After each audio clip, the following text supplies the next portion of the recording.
Hello, good morning, good afternoon, and good evening, depending on where you're dialing in today from anywhere in the world. Uh, and I'm very pleased to welcome you to this showcase session that will be looking into insights on spectrum needs and pricing that will support greater access to mobile broadband in sub-Saharan Africa. My name is Kamal Tamawa. I work with the policy team at the GSMA, and I'll be your host and anchor for today.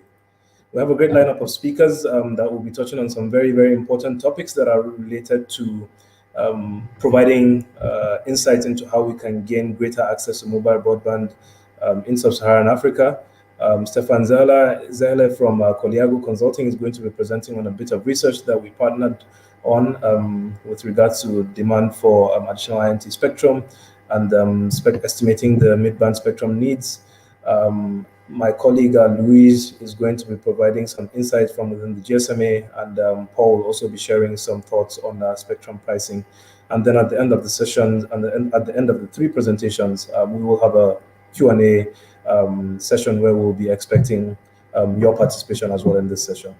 So to start us off, perhaps maybe we could go on to Stefan, who will be presenting insights and an overview of the research that we've recently done. Stefan? Thank you, Kamal.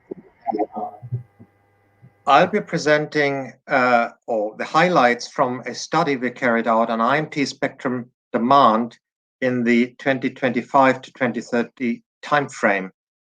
Next slide, please. So what is driving the need for spectrum? It is the requirements of IMT 2020, or what's called 5G for short.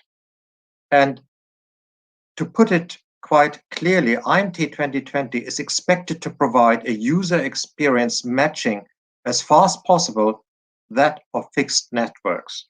And to that extent, the user experience data rate that is required from 5G is a tenfold increase compared to 4G, to 100 megabits in the downlink and 50 megabits in the uplink. And also there is a demand to deliver area traffic capacity. This is how much traffic you can serve in hotspots, for example, a football stadium. And that's a 100-fold increase in the requirement. Next slide, please. We need to understand that 5G is not simply a continuation of mobile business as we know it. LTE was mostly about people with smartphones. First, 5G is about so much more, a much broader range of use cases. Of course, it is about mobile broadband, but enhanced mobile broadband. And then there is 5G fixed wireless access, which is growing already very fast, as well as massive machine type communications and critical machine type communications. For example, things such as smart cities, low latency communication, etc. So all of that is something which was a little bit in 4G, but not in a big way. So in this sense, we're talking about a step change. And that step change requires spectrum. Next slide, please. What spectrum are we talking about? Of course, we have the legacy bands, the sub 1 gigahertz and the lower mid bands. And where we need for more spectrum and where there's more spectrum available, it's in the upper mid bands. And what the study focuses on is city-wide speed coverage. To deliver the 5G vision poses huge challenges in cities with a high population density, and a substantial amount of mid-band spectrum is required. Next slide, please. How does our model work? It is based on area traffic demand. So what is the demand within a city? This is what we are focusing on. And we use the ITU requirement for the 100 megabits in the downlink and 50 megabits in the uplink as a starting point. This is what mobile operators have to deliver.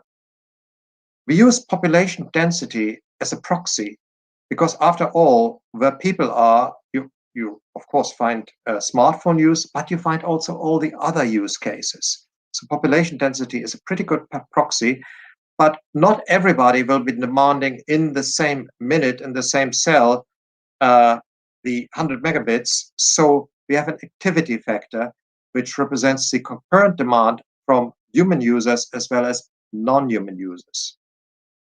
Of course, the mobile network doesn't have to, or the outdoor mobile network with mid-bands doesn't have to deliver all of this. There is offload to millimeter wave. This is the hotspots I've been talking about, as well as indoor small cells. So once we deduct that from the demand, that gives us our outdoor traffic demand per square kilometer, measured in gigabits per square kilometer. And that is the relevant metric for traffic in cities. Next slide, please. Now, we looked at the area traffic capacity supply, because what we want to do is we compare demand with supply to identify whether we need additional spectrum, additional mid-band spectrum, or how much mid-band spectrum in total we need. And so we have made assumption that mobile operators won't stand still in their investment program. They'll invest in macro sites, micro sites, so increased sectorization for macro cells, at least 3 microsites per macro site, and they'll deploy all the spectrum on the macro sites, as well as the maximum amount of spectrum available on the micro site. We have made these assumptions so in order to paint a picture what the situation might be like in 2025 to 2030. By then, or at least by 2030, in most countries, really all of the spectrum would have been refarmed to 5G, and that is reflected in our supply side calculation. Next slide, please. So we focus on cities with a population density of more than 8,000 people per square kilometers. There are many of these cities. We analyzed 36 cities, 3 of them in Africa, including, well, more than 3, but 3 in sub-Saharan Africa, namely Nairobi, Lagos, and Johannesburg. And globally, you find a very large proportion of the population lives in cities of that type. So where you have an urban area where the dense area is at least 40 square kilometers, so you can see 40 square kilometers, that requires mid-band spectrum to cover it. You couldn't do it with millimeter wave. And you can find these sort of cities in all regions, in all ITU regions. Next slide, please. So what we found, the conclusion from the study, we've divided into 3 types of cities. So despite the investments to supply mobile area capacity, once I mentioned, small cell build, refarming, MIMO upgrades, etc., there is a significant shortfall in upper mid-band spectrum. So the amount of spectrum you would need in high-income countries where 5G is likely to be most advanced in the 2025 to 30 timeframe, you require between 1.2 to 3.7 gigahertz of mid-band spectrum. That's a total mid-band spectrum, including what's already in use. In upper middle income countries, you require between 1 and 2.8 gigahertz, and lower middle incomes between 1.3 and 3.2 gigahertz. Now, what drives these differences? The key differences are population density. For example, Lagos has one of the world's highest population densities over a very wide area, as well as the state of 5G in 10 years' time. Next slide, please. Small cell densification beyond what we assumed in our model is not an economically feasible substitute for additional mid-band spectrum. The trade-off doesn't work. You're hitting both economic and financial, economic barriers as well as technical barriers. It's simply not feasible to say, well, we don't need any additional spectrum. I just keep densifying and using existing mid-band spectrum. That doesn't work. And not having any additional mid-band spectrum is also highly problematic because there is a negative impact on the environment in terms of the number of cell sites. There's a green issue associated with that because it would require more power consumption, and it would make 5G very costly. And affordability is, of course, a key issue in Africa. So all of these points tell us that the only way to deliver 5G in a dense urban environment is to make additional mid-band spectrum available. Next slide, please. So I already mentioned millimeter waves. We explored that. Yes, they are important. If you want to serve demand in a stadium or in a train station or some really, really dense place, you do need them, but they're not useful to provide city-wide speed coverage. This is where you need mid-band spectrum. But we have assumed that between 20 to 35% of traffic is offloaded to millimeter wave. So we haven't ignored it. We assume that mobile operators will also deploy millimeter wave sites. Next slide, please. Now, when you make these sort of studies, it is always useful to stand back and ask yourself, well, is this reasonable? Because out of a spreadsheet, pop numbers, let's stand back, let's take a look. So in the cities in our sample, the area traffic density is between 300 and 500 gigabits per square kilometer. If you compare this to the ITU IMT 2020 area traffic requirement of 10 megabits per square meter and translating that into gigabits per square kilometer, that really means 10,000 gigabits per square kilometer. So you can see that the demand we are calculating as an average across the city is only 3 to 5% of the local peak. So that seems eminently reasonable. And to look at the peak area traffic density, I took a quick look at a London route master that has a bus. Most of you are familiar with it. That has an area of 25 square meter, a capacity of 80 passengers. And if we assume that only 10% use video, which is very low given the boredom of commuting in a traffic jam, and the bus is advancing at snail's pace, and we assume only a data rate of 20 megabits for the video, the area traffic demand in that bus is 6.4 megabits per square meter. So that's not far off the 10 megabits requirement set by the ITU. So you can see where these numbers come from, and in the real world, they make sense. Next slide, please. Of course, so far we talked about why additional upper mid-band spectrum is required to serve demand in cities for that citywide speed coverage. But additional upper mid-band spectrum provides a sustainable path to bring fiber light speeds to additional areas. So, for example, it could be deployed in rural towns on existing mobile masts. So you get 100 megabits connectivity solution for small towns and villages. There are 1 to 1.2 million households worldwide without broadband access, and FWA is the fastest growing method of bringing fixed broadband. And the upper mid-band spectrum has a key role to play in this. It is much cheaper than fiber, and hence, again, the affordability issue, which looms large in Africa, as identified by the ITU and UNESCO Broadband Commission for Sustainable Development, it's not just about connectivity, but it's also about the cost of connectivity. And this is where spectrum is the answer to bringing down the cost of bridging the urban-rural digital divide in Africa. Alternative connectivity solution based on satellite fiber, typically of higher cost or lower capacity, it's not a feasible proposition for small towns and villages. Next slide, please. So to summarize, in urban areas with a high population density and where there is very extensive FTTH, essentially you would use upper mid-band spectrum for citywide speed coverage. You would use it in rural areas and villages and town for FWA, that same spectrum.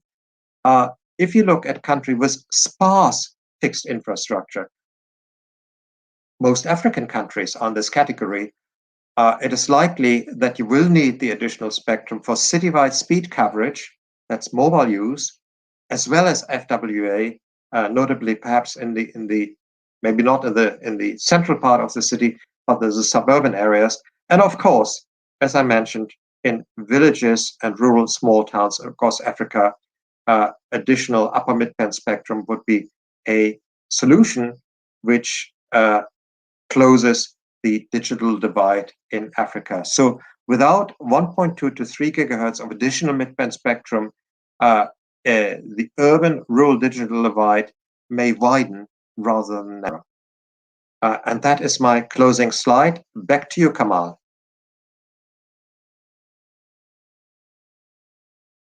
I believe you're on mute, Kamal.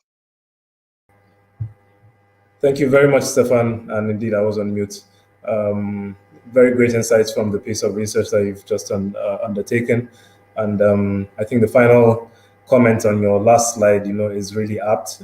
Without 1.2 to 3 gigahertz of additional mid-band spectrum, the urban-rural digital divide may widen rather than narrow. I think that's apt and something that we need to have at the forefront of our thoughts anytime that we're thinking about decisions from a regulatory and policy-making perspective. Thank you very much. I'll come back to you perhaps later with questions from the audience and also maybe one or two from myself. Our next presenter is Louise Zogby, my very good colleague at the GSMA. Louise will be also sharing some additional insights on spectrum needs just to supplement the presentation that has just been made by Stefan. Louise? Oh, thank you so much, Kamal, and thanks to Stefan for putting forward how this amazing work that Coleago did on spectrum midband needs can get to this small presentation that we put together to show our GSMA insights on the conclusions and the way that Coleago put forward those results. So if we can move to the next slide, please. So I think the biggest messages that we can get from Stefan's presentation and the long and short reports, the first one is that densely populated cities will need, on average, a total of 2 gigahertz of mid-band spectrum. So that first one was already mentioned by Stefan really well. And this is an average amount. As he mentioned as well, Lagos, for example, would require more than 3 gigahertz to make sure that the IMT 2020 requirements are met. Having this in mind, those 2 gigahertz that we put forward as our insight do not represent only the needs for countries in specific income levels. So those 2 gigahertz are spread out among countries around the world with any income level based on the population density in the cities and how they actually will need to use those 2 gigahertz of mid-band spectrum. And those requirements can be a risk. So those IMT 2020 requirements of 100 megabits per second download and 50 megabits per second upload will be under risk if the amount of spectrum is not made available.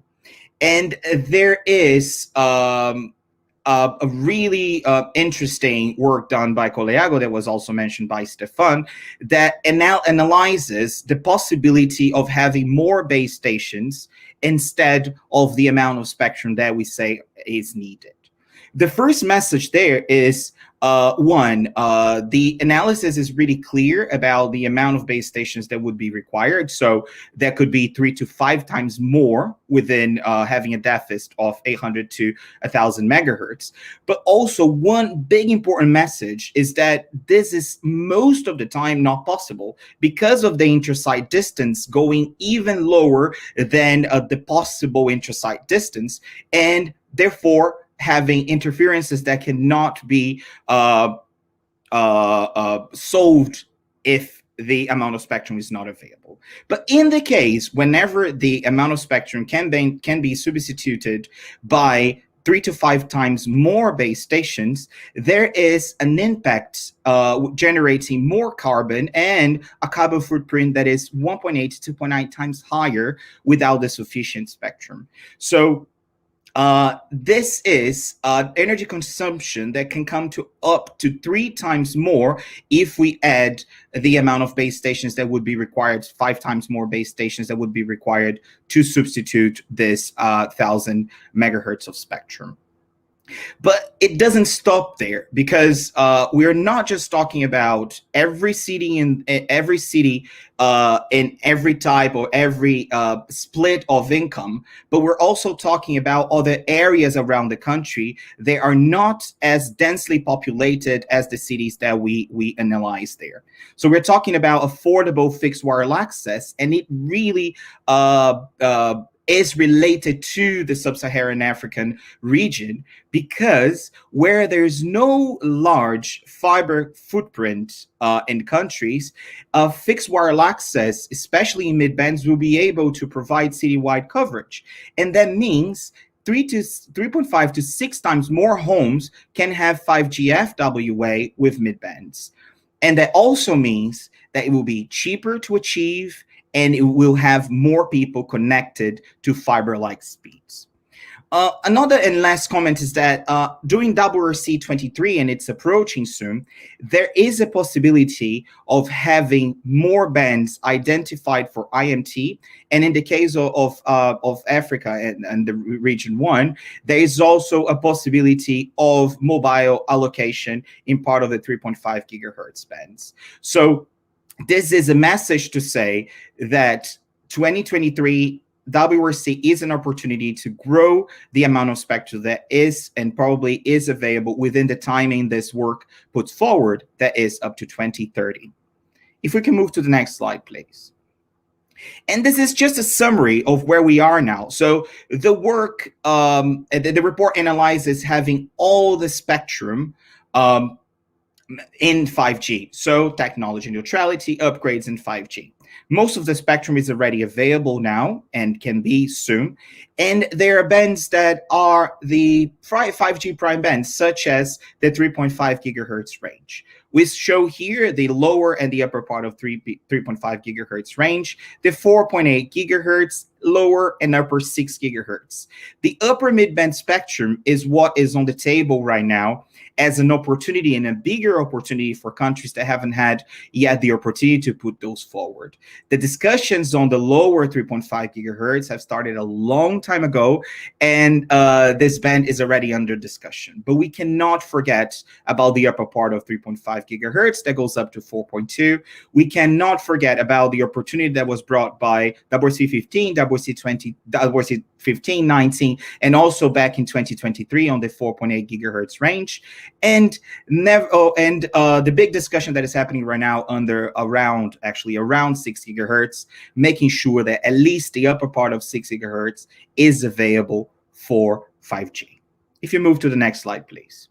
So our conclusion and recommendations based on the whole great work that was done by Coleago, commissioned by us, is making sure that 2 gigahertz of mid-band spectrum are available in the 2025-2030 timeframe, remembering this is an average value, and to guarantee the anti-2020 requirements. And in some places in sub-Saharan Africa, this can be over 3 gigahertz. So please check our reports and our insights reports to take a look at the requirements for each of those 36 cities. So no, we're still on the other slide, sorry. And carefully consider the demands. So check the demands of 5G within that time in every place that you have, having that in mind. Base the spectrum decisions on real world factors, including the density and the extent of fiber rollout. As I mentioned, it's for every part of the country and every income level. And lastly, supporting harmonized 5G mid-band spectrum. And again, 3.5, 4.8, and 6 gigahertz are prime bands that are under debate in the region, and also facilitate technology upgrades in the existing bands based on tech neutrality, because that will make sure that all this is met. And the last slide now. Now you can download the reports and our insights. You can use the QR code to take you directly to our Vision 2030 insights of the GSMA. And please ask any questions if you want to have if you have any doubts on our positions for us or to Coleago, and we're more than available for any additional information if you need. Thank you so much.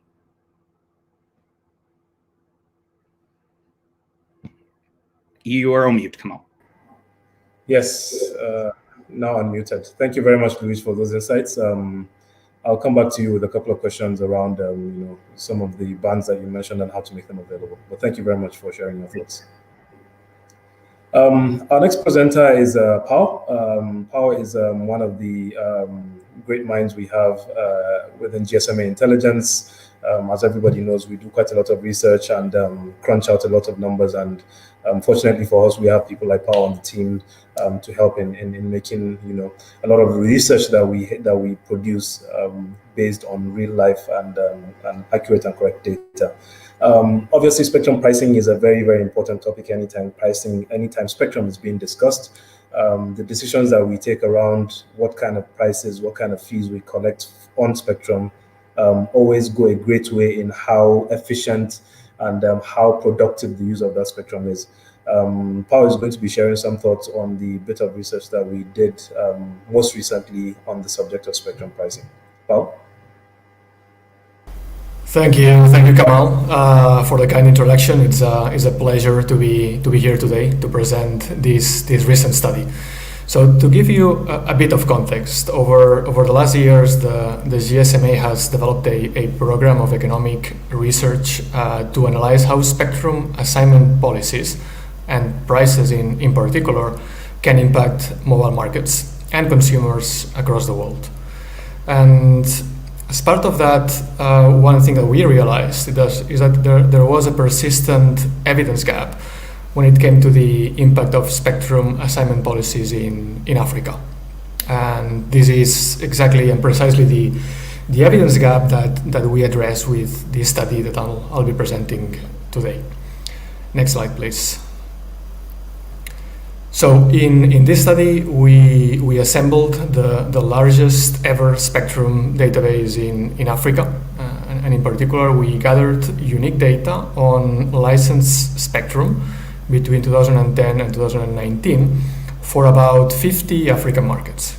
That includes the band of the spectrum, the amount of spectrum in each band for each operator, and the timings of the licenses.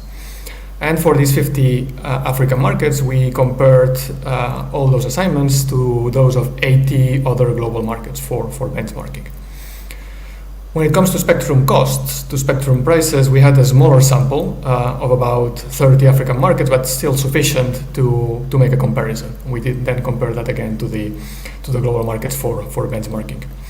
As you will see in just a second, this benchmarking exercise by itself already gives us quite a set of insights which are unique and new, and that have, as you will see, clear policy implications. But we did not stop there. We then looked at how these spectrum assignment policies and choices can impact market developments and the consumer experience. And we will also show some of those results in the next few slides. And we'll look at the key findings of the report from the next slide. So first, our data, this data we gathered, it shows that governments in Africa have assigned approximately half the amount of mobile spectrum when compared with the global average. So going through the chart, in Africa, at the end of 2019, on average, an operator had about 80 megahertz of spectrum to basically offer its services. That compares to about 100 megahertz in other developing markets, excluding Africa, and compares to 150 megahertz, so about twice as much for global markets on average. And as you can see with the split here, this gap is similar for both coverage and capacity spectrum. Next slide, please. One thing that's very interesting, I think, is that this gap in spectrum assignments that we have seen in the previous slide, this really emerged and expanded in the last decade.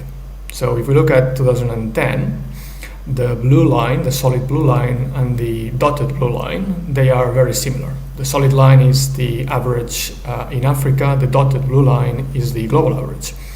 So all this gap that we saw, it really emerged in this last decade. And again, that happens both for coverage spectrum under 1 gigahertz and capacity spectrum, which are the gray and orange lines in the chart. Next slide, please. So we also looked at prices, and we compared prices in Africa versus those in the rest of the world. And this chart shows the results when normalizing prices by income. So when taking income into account, the median spectrum price in Africa is about 4 times higher than in developed countries and 2 times higher than the global median. And it is also higher than what we see in other developing countries. Now, other spectrum prices in Africa, sometimes they have been compared to other parts of the world without normalizing or taking income into account. We also did that, and once one does that, what it shows is that the unit price of spectrum per population in Africa is lower than the benchmarks. Now, this is not particularly surprising, given the differences in income that we sometimes see in some markets.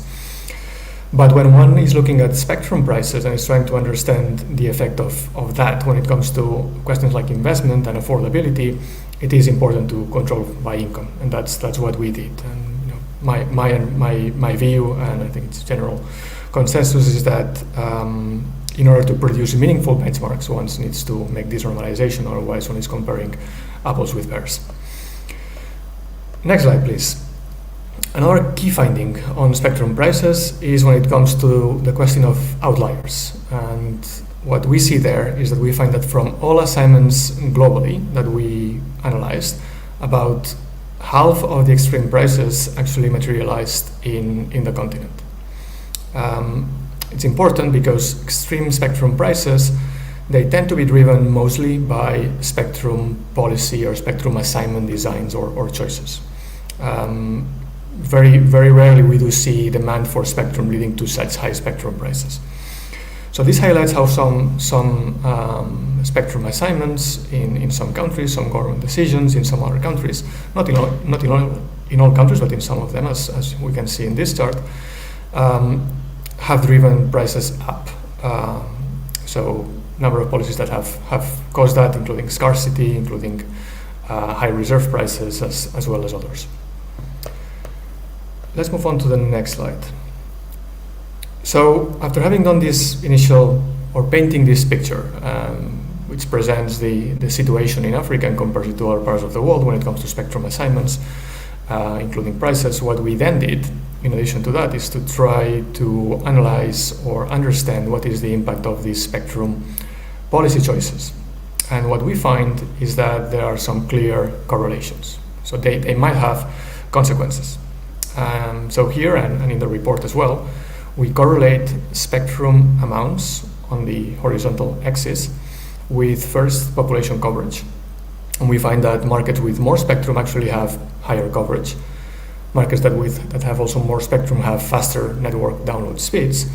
And markets with more spectrum also tend to lead or encourage greater adoption. We did also the same comparison with spectrum prices in the next slide, and we find something similar but in the opposite direction, as in greater spectrum prices or more expensive spectrum tends to be correlated or linked to lower mobile coverage, to slower download speeds, as well as lower adoption of mobile services.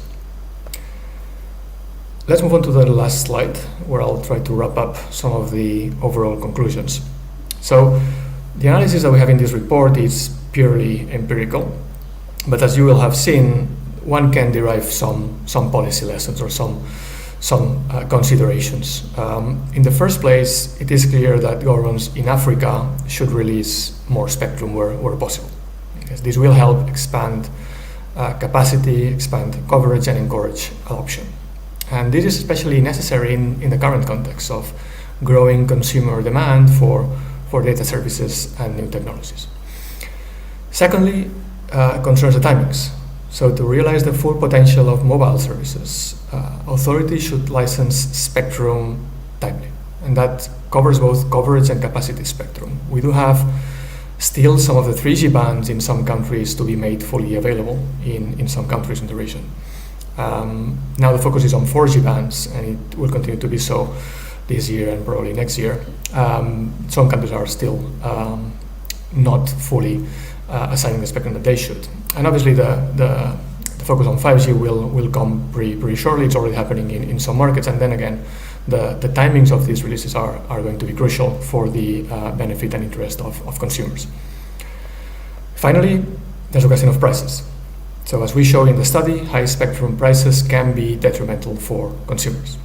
And governments clearly can influence spectrum prices. So it is important that governments avoid increasing prices artificially, which can happen due to a number of reasons, including high auction reserve prices, creating artificial spectrum scarcity, which reduces supply and increases prices, obviously, or potentially also inappropriate auction formats, which again can also result in high prices.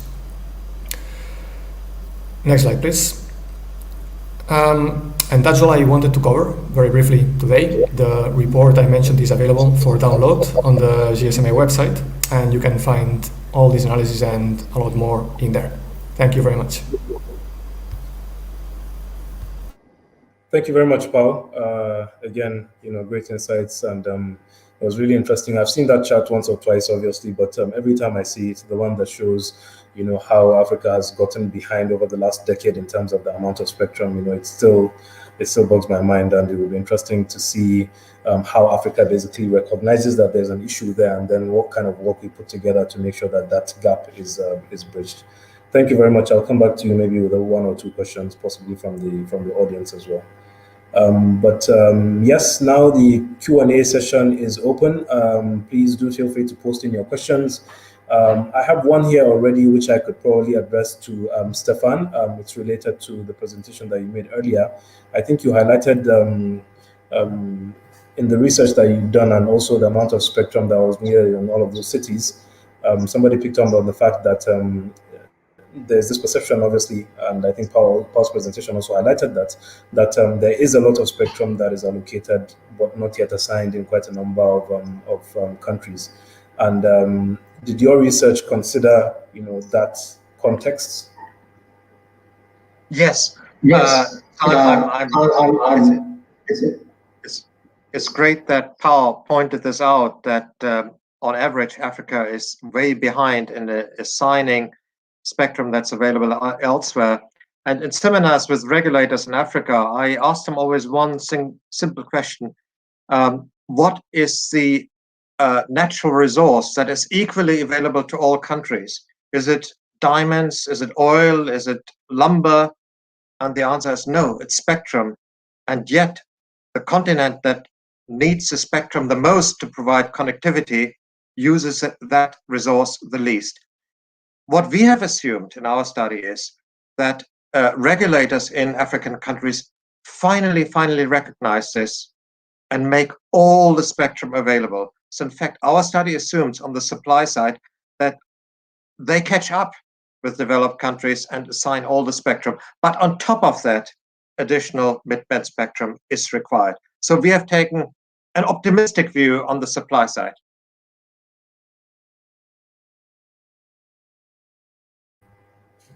Thanks a lot, Stefan. And perhaps maybe going back to Paul's presentation, I think you did highlight obviously the very high prices that are charged for reserve prices in the region. With the results that you've presented now, how would you advise African governments, policymakers, regulators to basically use that report, to use the analysis that you've done, the outcomes of the research that you've done? How do they read that and apply it to their markets and in terms of addressing this issue? Yeah, thanks, Kamal. So I think there are some clear policy implications, right? And linking back to what Stefan was just saying, the question of spectrum assignments by itself, but also by the impact it has then on spectrum prices, is fundamental. So with the amount of spectrum that is available, there are impacts when it comes to things that matter for consumers and matters for society in general, right? So spectrum that is unused or that is not being used with its highest economic value by other spectrum users, that's the focus that some markets should have. The second point is when it comes to prices, and there are several reasons as to why spectrum prices in some markets in Africa are particularly high. One is obviously, again, spectrum scarcity. So if we have less spectrum, the prices for the demand for the spectrum is much higher, and that inflates the price. But secondly, what we see is that not in all markets in Africa, and let me be clear. I mean, there are some markets in Africa that are doing things quite right. What we do have here in this study is a helicopter view, and we get some averages and some medians, and that's what shows in the benchmarks. But when you look at the whole picture for Africa, what we do have is some very, very extreme cases of very inappropriate designs or assignments of auctions that have led to prices that are basically quite extraordinary when you look at them and compare them to any benchmark, and that clearly has consequences. I think that's the key finding from the study, is that one needs to look at these things in some detail, and cannot take some of these decisions lightly, because they don't stop in the mobile operator. They feed through into the mobile market, they impact mobile consumers, they impact societies overall that increasingly rely on mobile technology and digital infrastructures. So that's the important picture, that this is not just about mobile operators. This is it's a much more important question, even if spectrum policy assignments by itself is a technical subject.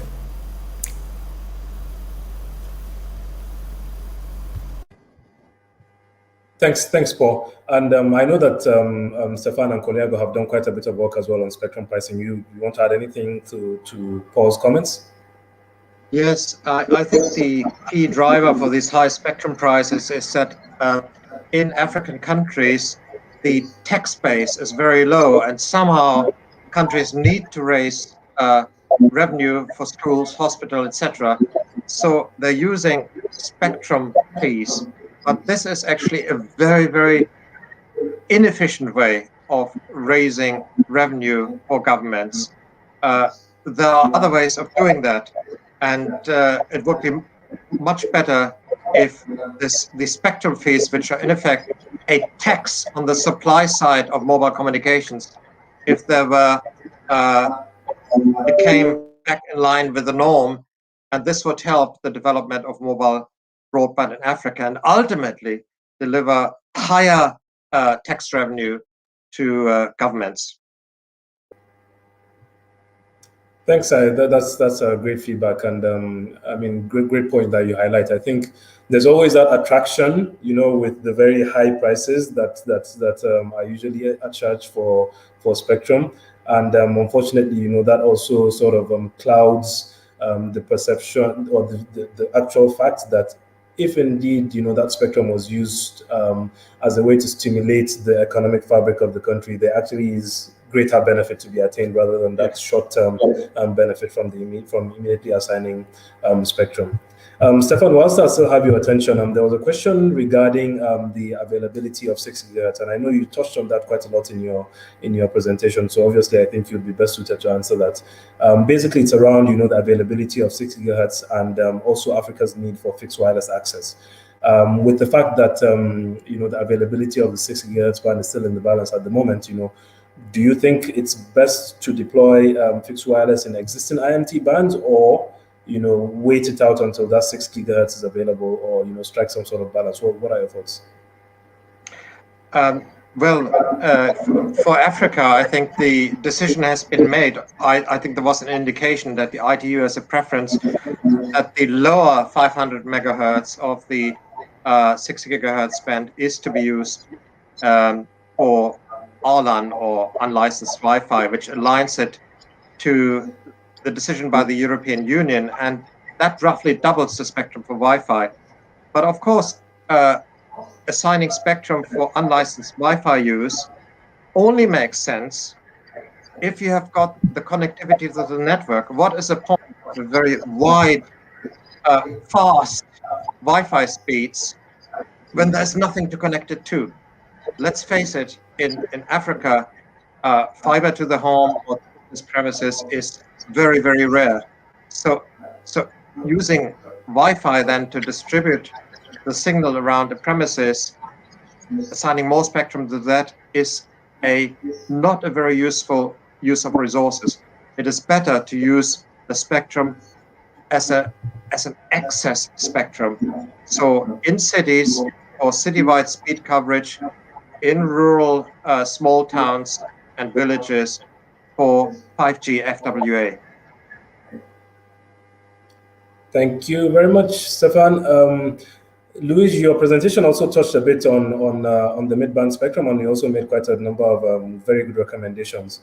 You want to add any, supplement anything on what the comments we just received from Stefan?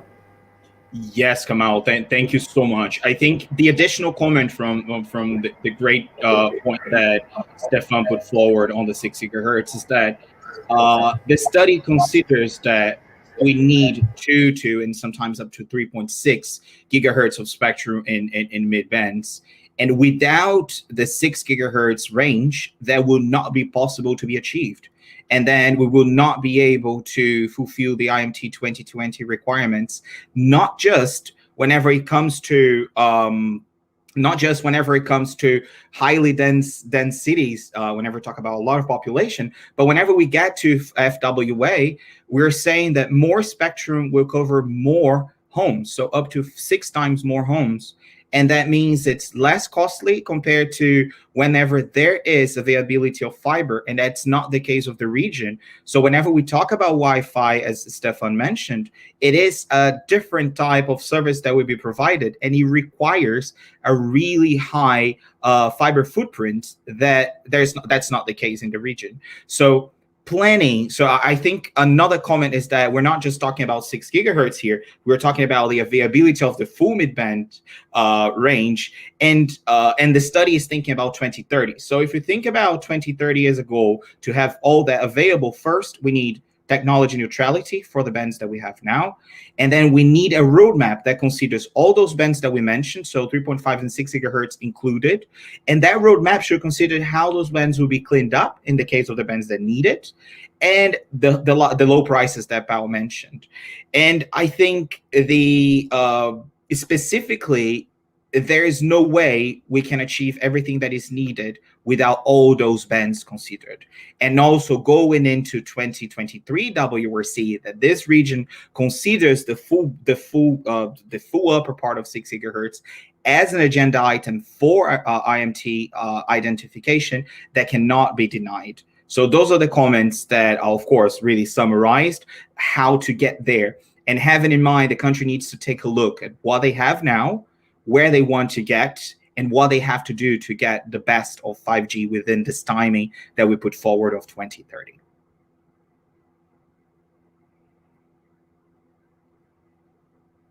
You're on mute.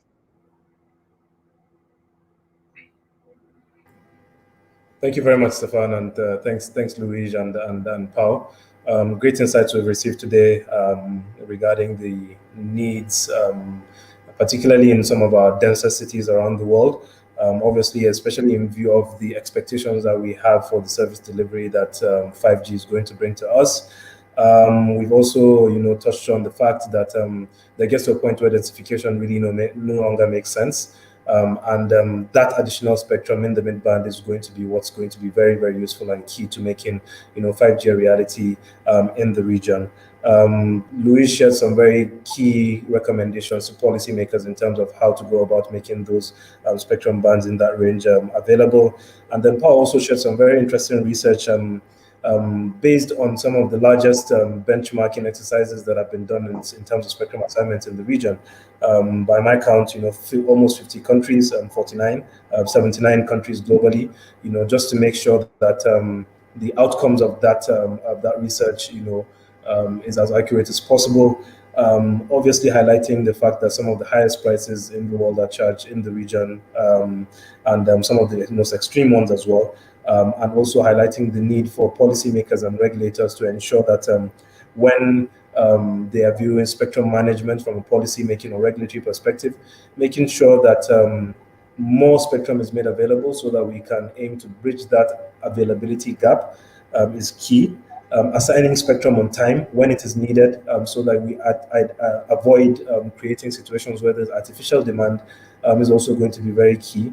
And then lastly, obviously, regarding the prices themselves, just making sure that in terms of the decision making, setting those prices as moderately as possible is what is going to help us to achieve or rather maximize the benefits from the spectrum that we are assigning. It's not a short-term game when it comes to assignments of spectrum, regardless of where you're looking at it from, whether it's from a policy-making perspective or regulatory perspective, an investors, mobile operators perspective, or even a customer's perspective as well. They don't want to just get mobile phones that they use over a weekend, right? Everybody wants to get service that they can build their lives and existence on for a very long time. So those decisions that we make on spectrum pricing and the prices that we set for them are going to be absolutely key as to how society benefits from the exercise of awarding spectrum. With that, I would like to thank everybody who's made time to join us today. It's been a very insightful session, and I'm looking forward to the next conference where we'll also be always available to share our thoughts. I think there was a question regarding some of the reports that we mentioned today. Those reports are available publicly. They're available online on the GSMA website. If you can remember any keywords from the term, just Google GSMA and those keywords. Otherwise, please feel free to reach out to either myself, Luis, or Paul, or the organizers of this event, and they will be more than happy to put you in touch with us so that we can provide you with links to the report. And with that, I would like to say thank you very much, and Eid Mubarak to our colleagues who are celebrating over the last couple of days. Thank you very much. Thank you.